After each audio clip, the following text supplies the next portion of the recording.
Well, we're going to dig into what exactly is happening in those communities nowadays that is causing this heat to be even more extreme. As you mentioned, there could be up to 5 degrees with rising temperatures. That is very, very significant.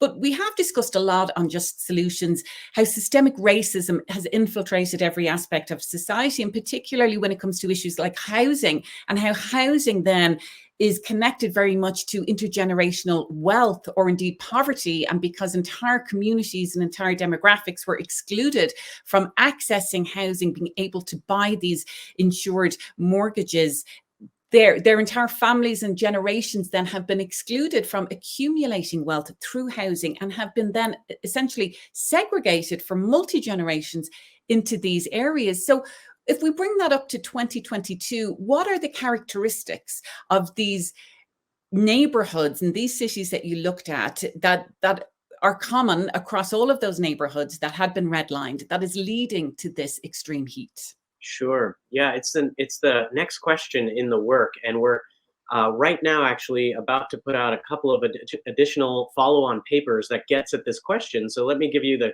punchline ahead of those papers being published.